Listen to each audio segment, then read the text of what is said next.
Meditation करना तो हर कोई चाहता है, हर कोई चाहता है कि वो मेडिटेट करे। हज़ारों वीडियो यूट्यूब पे ऑनलाइन अवेलेबल हैं जी। लेकिन जब हम कोशिश करते हैं, इनफैक्ट अगर मैं अपनी बात करूं तो मैं एक टाइम पे जब मैं छोटी थी तो अपनी दादी को देखती थी, वो घंटों मेडिटेट करती थी, तो उनके साथ बैठ करके मैं भी कर लिया करती थी कई बार, और मुझे एक अलग सी फीलिंग होती थी। लेकिन अब अगर मैं कोशिश करूं तो मैं 1 मिनट तो बहुत दूर की बात है, और मुझे पता है मुझ जैसे कई लोग ऐसे होंगे जो 30 सेकंड भी शांति से बैठ करके मेडिटेट नहीं कर पाते होंगे। तो मेडिटेट कैसे करें?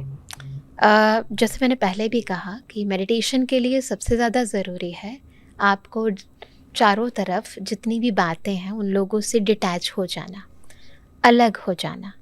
जो व्यक्ति जितनी जल्दी न्यारा हो सकता है, डिटैच हो सकता है, वो जल्दी मेडिटेट कर सकता है।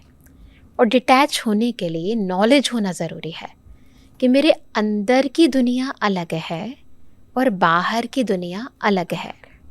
चलते फिरते एक ऑब्जर्वर की तरह अपने आसपास के सीन और सीनरीज को देखना शुरू करें, है ना। जब आप रास्ते में जा रहे हो, फील करें जैसे एक सृष्टि रंगमंच है, इस पर हर एक व्यक्ति अपना अपना रोल अदा कर रहा है। मैं अलग हूँ, ये दुनिया अलग है, हर व्यक्ति अलग है। डिटैच होने का अभ्यास करें। फिर जब आप एकाग्र होकर अपने साथ बैठेंगे, आपके लिए डिटैच होना सहज हो जाएगा। ये प्रैक्टिस आपको डे टू डे लाइफ में करते रहना चाहिए, डिटैचमेंट का अभ्यास।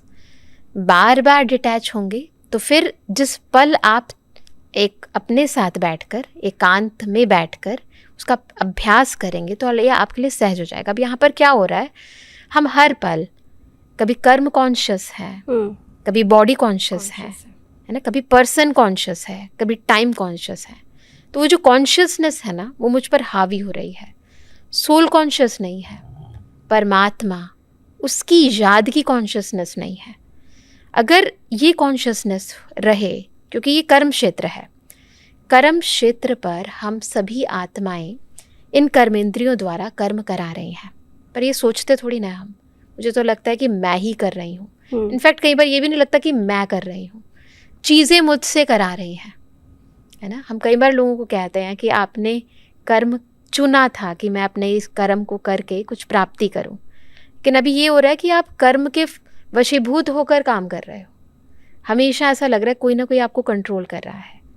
तो आई एम अ क्रिएटर, और जो मैं कर रही हूँ मेरी क्रिएशन है।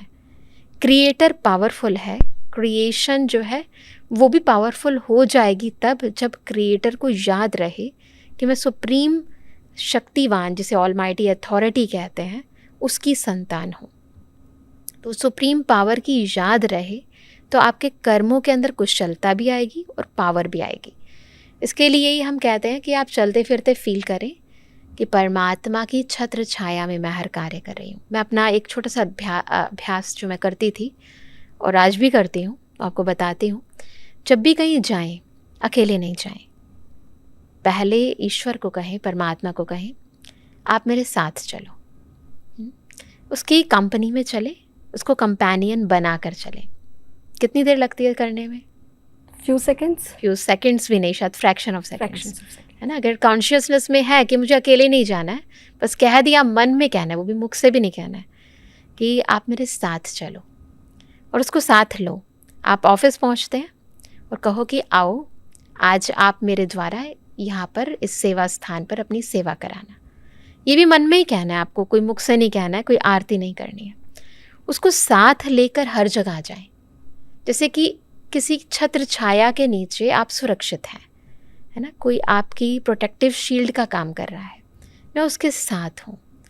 जब भी आपका मन उदास हो, ना, जब गुस्सा आए बहुत ज़्यादा किसी पर, तो किसी और से शेयर ना करके फ़ोन पर लगने से पहले आप क्या करो, परमात्मा को कहो दिल की बात कि ये प्रॉब्लम है, ये सिचुएशन है, थोड़ा आप देख लो।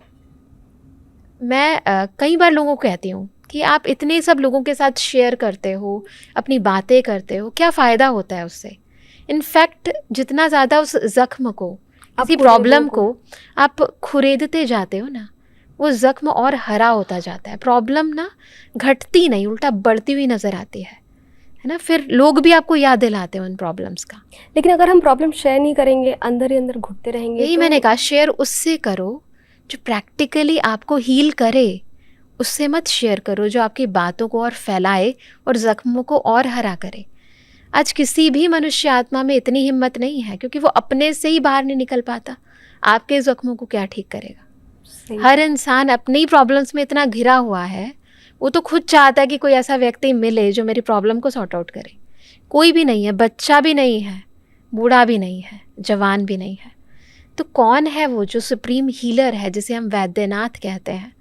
उसको अपनी लाइफ में इनकॉर्पोरेट करो, दिल से कह कर देखो। देखो अभी आपने बहुत सारे तरीके अपना कर देखे अपनी लाइफ के अंदर, एक बार इसको भी अपना कर देखे, है ना, कहते हैं ना यूज़ करके देखो, इस्तेमाल करके देखो। इसमें कोई पैसा भी नहीं लगता है। मैं कहती हूँ आप 2-3 दिन भी ट्राई करके देखो, आपकी लाइफ के अंदर आपको पता चलेगा कि आप कैसे उस सुप्रीम हीलर के सानिध्य से, उसके प्यार से, उसके साथ से अपनी लाइफ को चेंज कर सकते हो।